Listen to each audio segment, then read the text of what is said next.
Ai, jangan mepet-mepet, nanti dia bangun. Ciuman mereka sebelumnya hanya berakhir dengan sekedar ciuman P4NAS dan Bara lebih memilih menyelimuti Kelaya. Namun, seseorang yang ia coba selamatkan dari keganasannya itu malah memasukkan Bara ke dalam selimut bersamanya.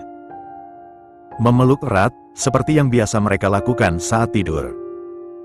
Kaki Kelaya menyelinap di antara kaki Bara, menjadikannya sebagai guling. Masa gini doang nggak boleh? Tanya Kelaya lirih. Sialnya, datang bulan membuat Kelaya sensitif. Itu kabar buruk untuk Bara. Bukan nggak boleh, sayang. Bara menjelaskan selembut mungkin, berhati-hati agar tak salah kata. Tapi kaki kamu nggak usah nyelip di sini, nanti Master 4 nanogram. Kalau dia bangun susah nidurinnya.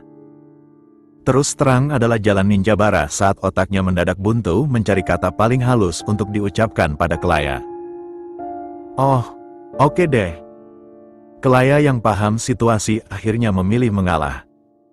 Menarik kakinya yang menyelinap di antara kaki Bara. Padahal kakinya tak sampai menyentuh area sensitif Bara, tapi suaminya itu tetap protes.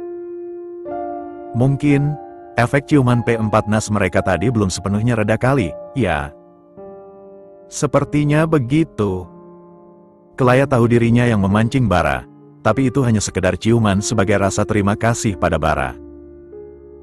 Yang telah membelikannya pembalut, tak ada niatan mengajak Bara yang iya-iya. Kelaya juga sadar situasinya yang tak bisa mantap-mantap dengan Bara. Kayak gini boleh? Tanyanya pada Bara yang juga menatap dirinya. Lelaki itu mengangguk, memeluk Kelaya kembali. Dirinya telah lebih baik saat kaki Kelaya tak berada di antara kakinya. Lebih baik, bukan berarti baik-baik saja. Ia menengadah. Menghirup napas dalam-dalam, mengendalikan diri sebaik mungkin. Tahan, Bar, tahan. Mas beneran gak apa-apa? Jangan ditanya begitu, sayang. Bara ingin sekali mengucapkan itu. Sebab pertanyaan Kelaya kian memperparah kondisinya. Lelaki itu hanya mengangguk, menarik kepala Kelaya untuk kembali untuk tenggelam di dadanya. Akan tetapi, jantung Bara tak bisa diajak bekerja sama. Ia menggila dan tentu Kelaya menyadari keadaannya. Apa yang harus Kelaya lakukan? Mas. Tangan perempuan itu membuat pola di dada Bara yang tertutup kaos putih polos. Perlu bantuan nggak? Kelaya tahu dirinya cari mati, tapi ia tak tega dengan Bara yang mencoba menahan diri seperti ini. Sesaat setelah ciuman mereka tadi pun, Bara hanya menyelimutinya dan diam memeluknya. Kelaya paham sekali Bara tengah mencoba mengendalikan diri. Ai. Bara menggeram, menangkap tangan Kelaya agar tak kian nakal. Jangan mulai kalau kamu nggak mau nanggung konsekuensinya. Tolonglah. Bara tengah menahan diri karena tahu Kelaya tengah datang bulan. Dan gadis itu sempat mengeluh sakit perut. Mana mungkin Bara meminta Kelaya melakukan yang aneh-aneh. Kelaya tanpa sadar cemberut. Ya sudah, Mas peluk aku lagi aja. Akhirnya, malam itu, untuk pertama kali setelah menikah, mereka tak melakukan apa-apa. Hanya tidur, benar-benar tidur.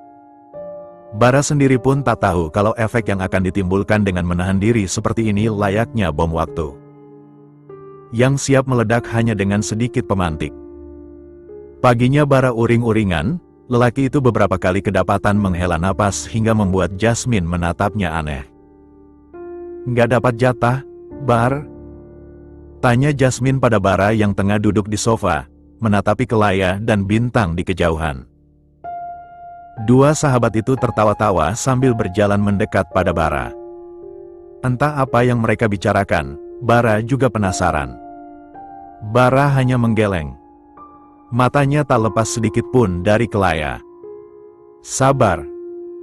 Jasmine tersenyum geli sambil menepuk pundak sang anak. Kasihan Pak, pengantin baru tapi nggak bisa ngapa-ngapain. Dipta yang tengah memberi makan ikan dalam akuarium itu tergelak.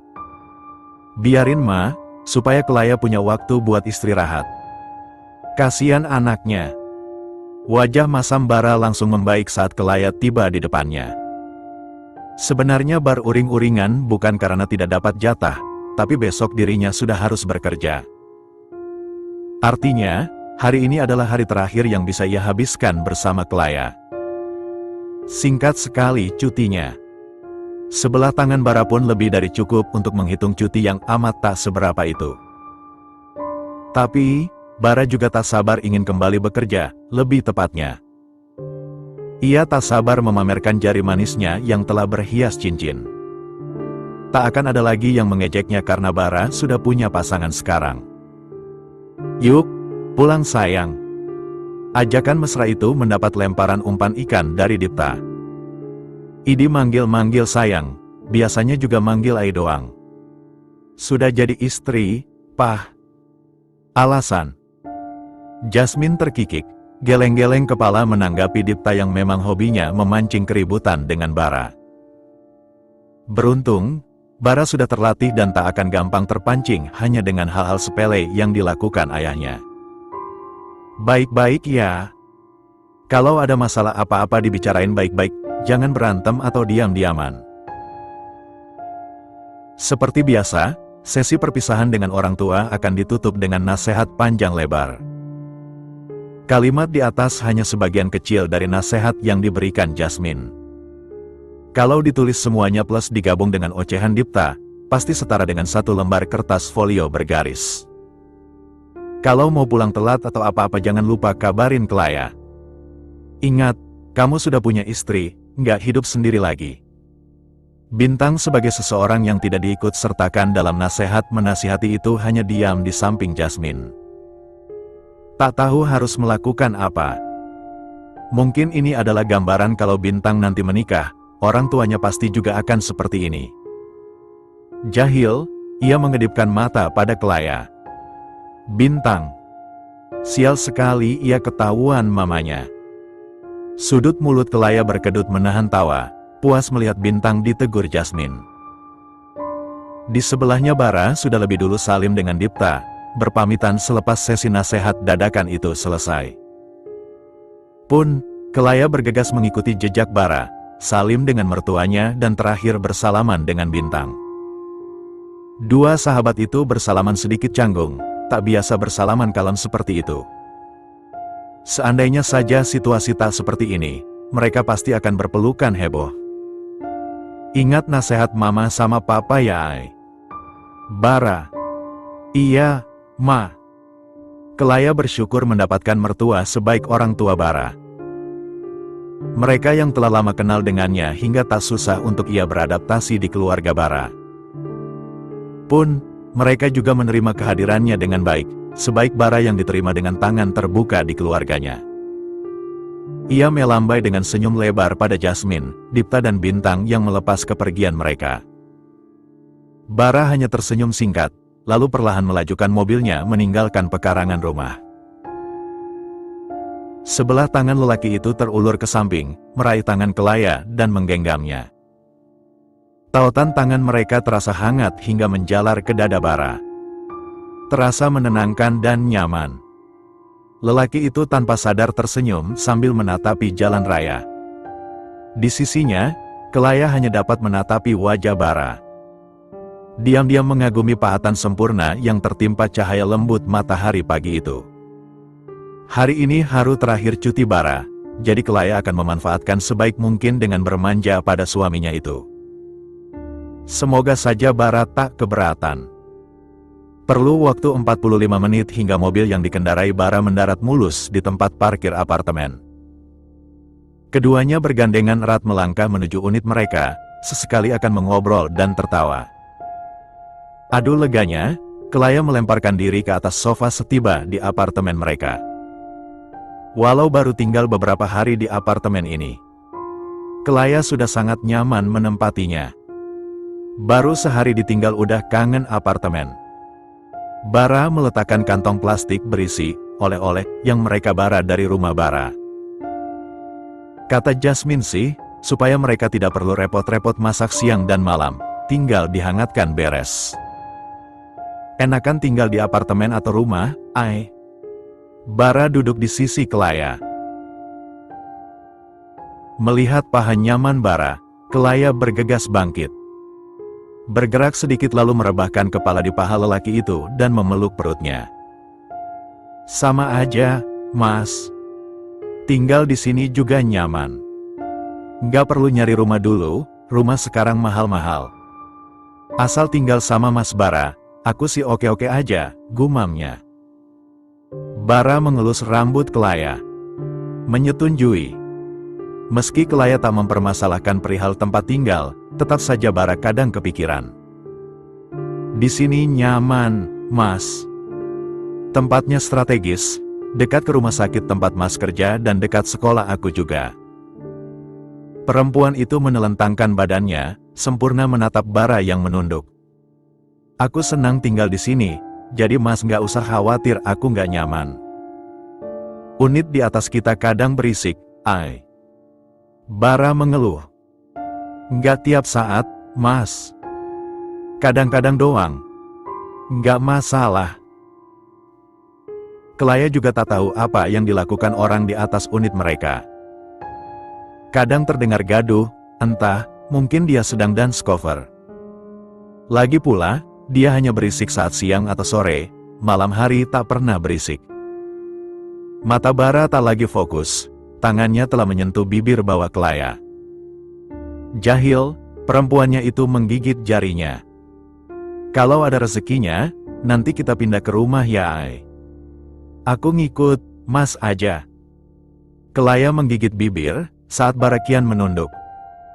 Ia melingkarkan tangan ke leher lelaki itu, menyambut ciumannya. Dari tangan Bara yang menyelinap ke dalam pakaian yang ia pakai. Kelaya yakin, kali ini mereka tak hanya akan berakhir dengan sekadar ciuman.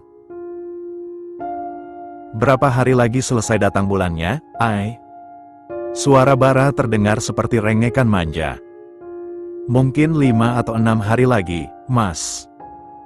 Kelaya mengelus rambut hitam lebat itu dengan lembut. Ia tahu sekali Bara menginginkannya, Kelaya pun begitu, tapi mau bagaimana lagi? Alam tidak mendukung. Bara mengeluh dalam hati. Lama sekali. Mas, aku datang bulan loh. Setitik kewarasan Kelaya masih tersisa untuk memperingati Bara. Nggak sampai sana, sayang. Bara menjawab singkat. Berhasil menarik celana panjang Kelaya. Meninggalkan hot pants berbahan katun super pendek yang melindungi area pribadi perempuan itu. Bara tertawa pelan, senang sekali membuat pipi Kelaya merona. Giginya gatal ingin mendarat di pipi Kelaya, tapi berhubung tak ingin membuat Kelaya kesal lebih jauh. Ia mengurungkan niatnya. Tangan lelaki itu kini memilih bersarang di pinggul Kelaya, tak bergerak sama sekali. Kalau punya anak nanti, kamu mau punya anak berapa, sayang? Bara mengambil sembarang topik. Pertanyaan random dan tiba-tiba itu menghentikan kekesalan Kelaya, ia tampak berpikir. 2 cukup sih, anak pertama maunya laki-laki tapi kalau ternyata dapatnya perempuan juga nggak apa-apa. Kalau Mas ngikut kamu aja. Bara mengelus perut rata Kelaya. Kalau kamu mau 1 anak aja juga nggak apa-apa. Yang penting ibu dan bayi sehat. Mas mau punya anak cepat emangnya? Siapa tahu saja, kan, alasan Bara bertanya seperti itu karena ingin punya bayi. Lelaki itu pasti sering bertemu bayi karena profesinya. Kelaya tak menyangka Bara menggeleng sebagai jawaban. Wajahnya tampak serius. Kamu masih terlalu muda, ai. Kehamilan muda itu terlalu berisiko, Mas nggak mau kenapa-kenapa. Lagi pula ya, ai. Mas masih mau bebas berduaan sama kamu. Jadi nanti saja punya anaknya. 2 atau 3 tahun lagi, bagaimana? Sebagai dokter obgyn, Bara banyak menemukan kasus. Entah itu bayi lahir prematur, BBLR, berat badan bayi lahir rendah. Ataupun pendarahan persalinan yang disebabkan umur ibu terlalu muda. Meski begitu, banyak juga pasien yang sehat-sehat saja meski umur ibunya baru 18 tahun, seperti Kelayanya. Tapi tetap saja, Bara tak mau mengambil risiko. Kelaya tersenyum lebar. Setuju. Kelaya juga belum siap punya anak dalam waktu dekat. Ia masih ingin bermanja-manja dengan Bara. Ia tak siap perhatian Bara direbut oleh anaknya nanti. Sepertinya ia akan perang dingin dengan anaknya jika berebut Bara. Nah, karena masalah anak sudah selesai, bisa kita lanjut ke ronde berikutnya istri. Kelaya mencibik, sudah ia duga. Memangnya mas suami mau apa? Paha? Tebaknya tepat sasaran. Iya. Bara tersenyum lebar. Ayo nungging, sayang. Aduh, malas banget. Sejak bangun pagi hingga sekarang duduk enteng di meja makan. Kelaya tak begitu bersemangat menyambut hari pertama sekolah setelah libur tengah semester. Kalau boleh jujur, ia rindu sekolah, tapi tidak tugas-tugasnya. Ia hanya rindu suasananya, makanannya dan bergosip bersama Bintang. Selebihnya, Kelaya tidak suka. Apalagi hari ini ia harus apel pagi. Aduh, makin menjadi malas Kelaya. Akan tetapi, kemalasannya tak didukung dengan Bara yang begitu bersemangat. Mempersiapkan keperluan sekolah Kelaya. Mulai dari seragam, tas, hingga kaos kaki. Lihat, suami tampannya itu keluar dari kamar dengan menenteng dua tas mereka. Tas hitam Bara di tangan kiri dan tas biru muda Kelaya di tangan kanan. Untuk sesaat mata mereka bertemu ketika Bara menoleh ke meja makan. Kelaya mengacungkan jempol dengan senyum lebar. Topinya sudah mas masukin ke tas, ya ai. Oke, mas. Kelaya bergegas menyuap nasi suapan terakhir di piringnya lalu merapikan meja makan dengan gerakan kilat. Kecepatan makannya dan Bara itu memang bagai kura-kura dan kuda, sungguh tak seimbang. Mas, botol minumnya sudah aku isi. Sambil mencuci piring di wastafel, Kelaya melapor singkat pada Bara yang kini berjalan mendekat padanya. Lelaki itu meraih dua botol minum di meja makan lalu memasukkannya ke dalam tas mereka masing-masing. Air putihnya jangan lupa diminum ya, ai. Jangan cuman dibawa doang. Bara sering mengingatkan Kelaya untuk minum air putih yang cukup. Namun, nasihat Bara seringnya masuk kuping kanan keluar kuping kiri. Tak membekas sama sekali. Siap, mas. Dipraktekin, sayang. Jangan, siap-siap, doang, kata Bara lembut. Iya. Kelaya sudah berusaha sebaik mungkin mengikuti perkataan Bara, tapi kebiasaan itu sulit untuk dirubah. Ia terbiasa minum seperlunya, bahkan bisa hanya minum 4 gelas per hari. 1 gelas makan pagi, 1 gelas makan siang, 1 gelas makan malam. Segelas sisanya Kelaya minum saat makan camilan, itu pun kalau ia lagi mood nyemil. Sangat berbanding terbalik dengan Bara yang menjunjung tinggi pemenuhan kebutuhan cairan tubuh per hari. Saat Bara mendapati kebiasaan Kelaya tersebut, tentu saja lelaki itu menegurnya. Itu bukan kebiasaan baik, dan bisa merusak tubuh jika dilakukan dalam jangka panjang. Bara sekali lagi melihat ke dalam tas Kelaya, memastikan kalau Kelaya tak lupa memasukkan camilan ke dalam sana. Syukurlah sudah. Dengan begitu, meski mager ke kantin, Kelaya tak akan kelaparan. Selesai dengan perkara tas, Bara menoleh pada Kelaya. Cepat-cepat perempuan itu mengalihkan pandang. Cucian piringnya yang tak seberapa belum selesai dibilas gara-gara sibuk menatapi Bara. Sadar, Rai. Sadar. Sempat-sempatnya dia terpesona dengan penampilan rapi Bara yang memakai kemeja berwarna biru muda. Warna pastel pertama yang Bara pakai dan punya, tentu atas campur tangan Kelaya. Mengingat dirinya akan membagi ketampanan Bara dengan perempuan-perempuan di luar sana, Kelaya jadi tak rela. Kenapa, ai? Perempuan itu terlonjak saat Bara tiba-tiba saja berdiri di sisinya. Kelaya tak sadar menghela napas berat dan meletakkan piring dengan keras. Nggak apa-apa, mas. Ia menoleh sekilas sambil mencuci tangannya. Cucian piring telah selesai. Kamu marah ya sama, Mas? Tanya Bara hati-hati. Kelaya langsung menoleh. Marah? Sama Bara? Mana mungkin? Enggak. Ngapain juga marah sama, Mas? Orang Mas nggak salah apa-apa. Bara menunduk, meraih tangan Kelaya yang basah dan menyekanya lembut dengan sapu tangan yang ia ambil dari saku celananya. Maafin Mas ya karena selalu ngingetin kamu buat minum air putih yang cukup. Mungkin itu terdengar menyebalkan di telinga kamu. Mas minta maaf, tapi itu semua buat kebaikan kamu. Tidak ada niatan untuk mengatur kamu ini itu. Akhirnya Kelaya paham duduk masalahnya. Bara salah paham saat Kelaya menghela napas berat dan meletakkan piring dengan keras. Bara mengira Kelaya marah padanya, padahal kenyataan yang terjadi jauh dari dugaan lelaki itu. Kelaya sedang cemburu. Bukan begitu. Kelaya menggeleng tak setuju. Digenggamnya tangan Bara yang telah selesai menyeka tangannya. Bagaimana mungkin Kelaya bisa marah pada lelaki setulus ini? Aku gak marah sama Mas, enggak. Genggaman Kelaya kian mengerat. Aku itu cuman cemburu doang.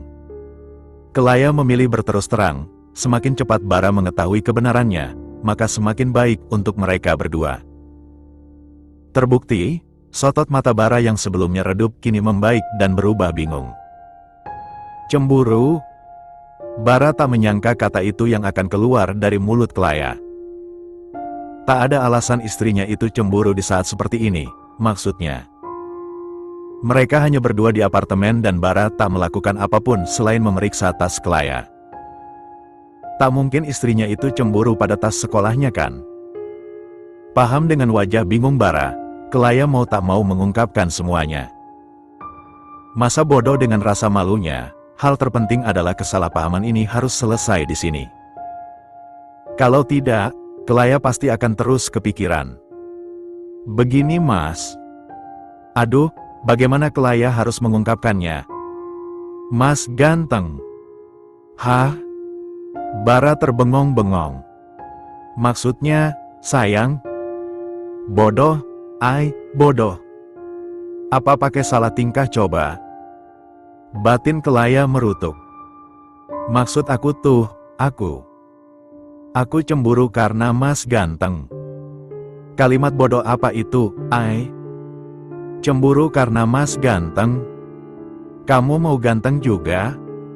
Kamu cantik, sayang. Kali ini Bara tertawa, kian tertawa melihat wajah Kelaya yang meringis. Bara tahu bukan itu maksud Kelaya, istrinya itu hanya sulit menyusun kata-kata untuk diucapkan padanya. Terjur malu, Kelaya ingin menghilang saja rasanya. Namun, tak bisa ia lakukan sebab Bara masih menggenggam erat tangannya. Intinya aku gak suka bagi-bagi kegantengan Mas sama cewek-cewek di luar sana. Aku cemburu tahu. Ups. Kelaya kaget, Bara pun sama kagetnya. Lelaki itu kontan mematung, tawanya berhenti seketika. Belum sempat ia bereaksi terhadap pengakuan dadakan yang Kelaya berikan, istrinya itu telah melarikan diri. Ayo berangkat Mas, nanti keburu telat. Dengan jantung menggila, Kelaya meraih tasnya lalu berlari ke menuju pintu apartemen. Sudah dipastikan wajahnya seperti kepiting rebus saat ini. Malu. Sayang. Pakai sepatu. Seperti di komando, kaki Kelaya berhenti mendadak tepat di depan pintu apartemen. Perempuan itu menoleh ke arah kakinya, ia masih nyeker tanpa memakai alas kaki. Double malu. Apalagi telinganya kini mendengar suara cekikikan Bara di belakangnya. Bara pasti puas sekali menertawakannya. Pakai sepatunya dulu, sayang. Kelaya tak ingin membalik badan, tapi ia juga tak bisa keluar dalam keadaan seperti ini. Pakai kaos kakinya juga.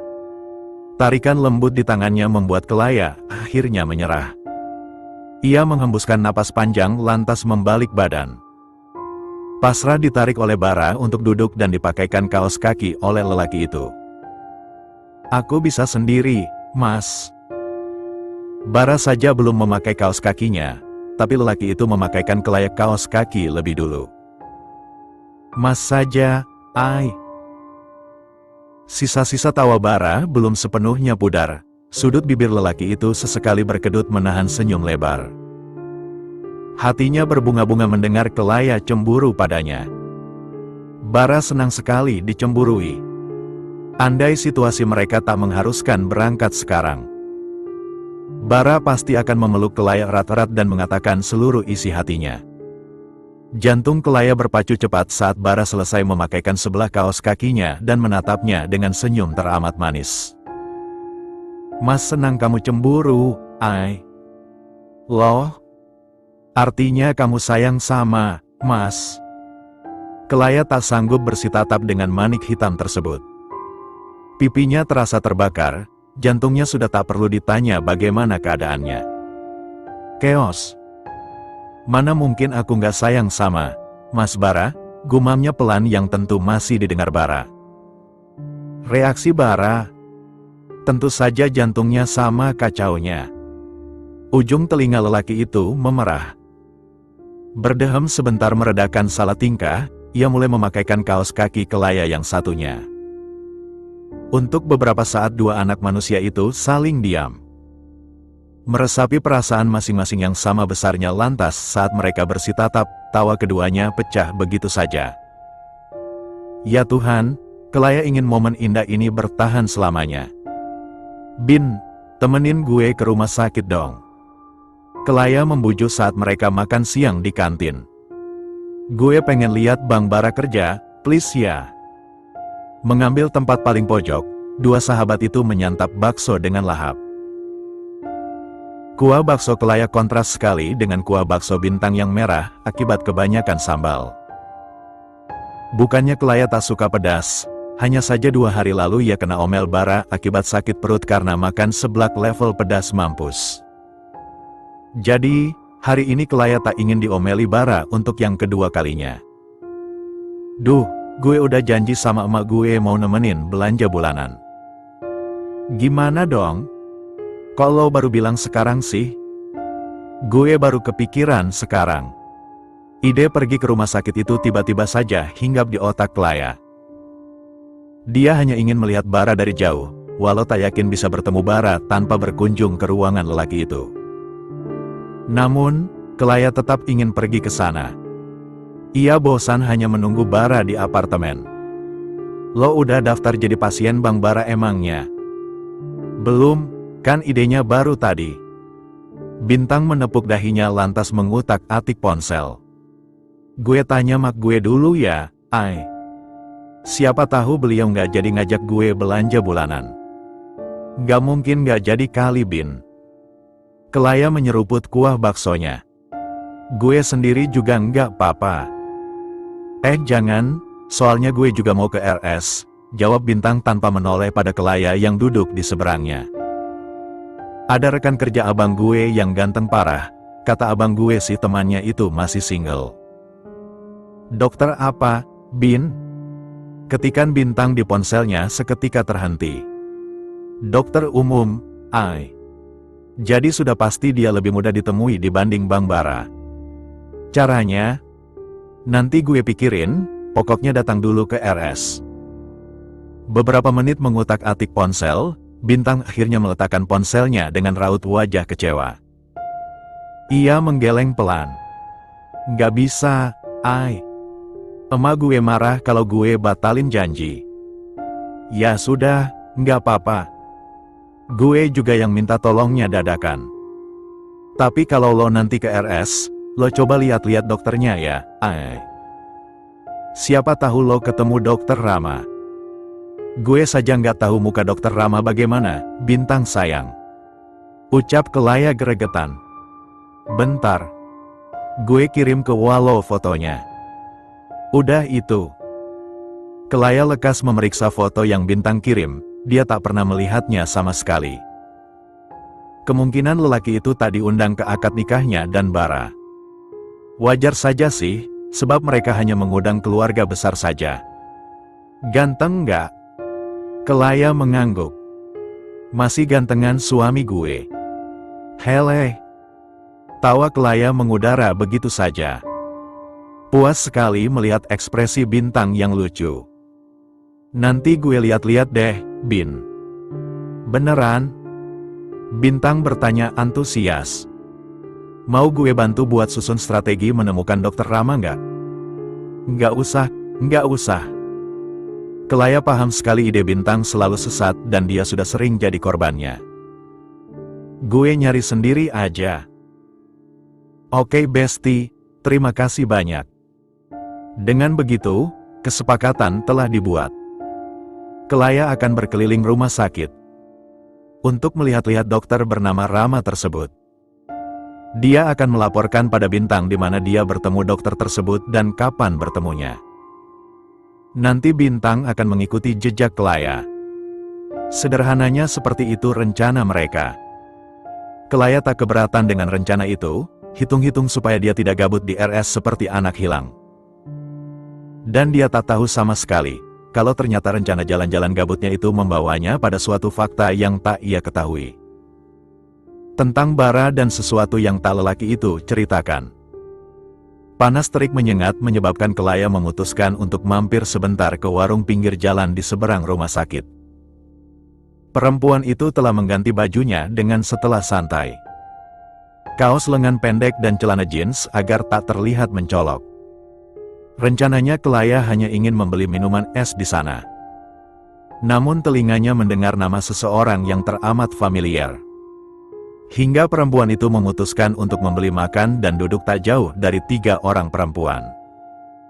Yang sepertinya tengah beristirahat atau mungkin shift kerja mereka telah berakhir. Entahlah, Kelaya tak tahu juga. Lo yakin Dokter Bara udah nikah? Tunangan Bi, tunangan, bukan nikah. Katanya sih begitu. Masa lo nggak tahu? Gosipnya sudah nyebar di seluruh rumah sakit kali. Patah hati nih gue. Warung tersebut lumayan ramai dan Kelaya mengambil tempat duduk tepat di belakang 3 orang perempuan tersebut. Menguping sambil mengunyah soto tanpa minat. Padahal gue sebelumnya sempat kemakan gosip Dokter Bara gay loh. Tiba-tiba doi hari itu pakai cincin di jari manisnya, langsung potek dong hati gue. Mana hari ini tadi Dokter Bara pakai kemeja biru, jarang-jarang beliau pakai baju cerah. Bukan jarang kali, nggak pernah. Pasti efek tunangannya kan? Iya, kan? Kelaya menahan senyum. Memang dia yang berinisiatif menyuruh Bara membeli kemeja tersebut saat mereka berbelanja beberapa hari lalu. Dan Bara dengan senang hati membelinya. Mungkin jika Kelaya menyuruh Bara membeli kemeja merah muda pun, suami bucinnya itu akan melakukannya. Terus nih ya, kan Dokter Bara sudah jelas-jelas punya tunangan ya.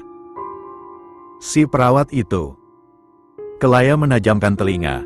Tapi ia tak dapat menangkap nama yang diucapkan orang di belakang tubuhnya. Bisikan itu terlalu pelan untuk Kelaya dengar. Kemarin sore mau minta tebengan sama Dokter Bara. Gue nggak sengaja dengar saat mau pulang juga, kan kemarin hujan lebat kan. Bukannya sebelumnya si gatel itu nggak pernah ngedeketin Dokter Bara ya? Mungkin karena dulu dia ngira Dokter Bara gay kali, ternyata doi normal. Kayaknya sih begitu. Terus, Dokter Baranya mau nggak? Pegangan Kelaya pada sendok mengerat. Kalau jawaban yang Kelaya dengar tak sesuai kehendaknya, maka ia akan merusak kursi penumpang mobil Bara. Enak saja dia memberi tebengan perempuan lain, sedangkan Kelaya pulang sekolah saja selalu naik ojek online. Ya jelas nggak maulah. Kelaya menghembuskan napas lega. Bilang, nggak mau, doang. Nggak ada drama lain begitu. Bukan bilang, nggak mau, tapi beliau bilang, nggak bisa. Sudah gitu doang, terus Dokter Bara langsung lari ke parkiran. Masuk ke mobil dan tancap gas begitu aja. Keren nggak sih? Standar gue nyari calon suami semakin tinggi gara-gara lihat Dokter Bara. Beliau punya adik nggak, ya? Kakaknya pun juga nggak apa-apa. Kelaya mati-matian menahan senyum. Ia bisa membayangkan wajah tanpa ekspresi Bara saat mengatakan, "Nggak bisa." Menakutkan sekali ketika dibayangkan. Semoga saja perawat tersebut jera mendekati Bara. Lagian, Kelaya yakin banyak lelaki single di rumah sakit ini, kenapa Bara yang harus jadi target sih? Kelaya. Mas mau aku masakin apa pulang kerja nanti? Mas boleh minta apa aja, nanti aku masakin. Emangnya Kelaya bisa? Tenang, ia punya mbah YouTube yang akan jadi guru serba bisa dadakan. Perlu 15 menit baru pesan Kelaya dibalas oleh Bara. Soto Kelaya sudah habis dan gosip 3 perempuan di belakangnya juga telah berakhir. Mereka telah beranjak pergi dan sekarang sedang membayar makanan. Mas Bara. Mas, makan apa aja masakan kamu, ay? Kelaya sudah menduga hal ini akan terjadi. Perempuan itu memutar otak, mencari celah sedikit untuk mengode Bara. Sialnya Kelaya tak punya ide apapun. Bagaimana cara mengatakan pada Bara kalau ia telah selesai datang bulan? Nanti sajalah, Kelaya pikirkan sambil di jalan pulang. Ia tak berminat lagi mencari dokter kenalan bintang, ia lebih berminat memasakkan Bara makanan spesial. Hadiah dari Kelaya karena lelaki itu sudah menolak untuk memberi tebengan pada perempuan lain selain keluarganya. Tapi kalau dipikir-pikir, Bara pasti lebih senang Kelaya sendirilah yang jadi hadiah untuk suaminya itu. Sekalian hadiah karena Bara rela berpuasa hampir 1 minggu tak menyentuh Kelaya. Sebentar, Kelaya punya ide.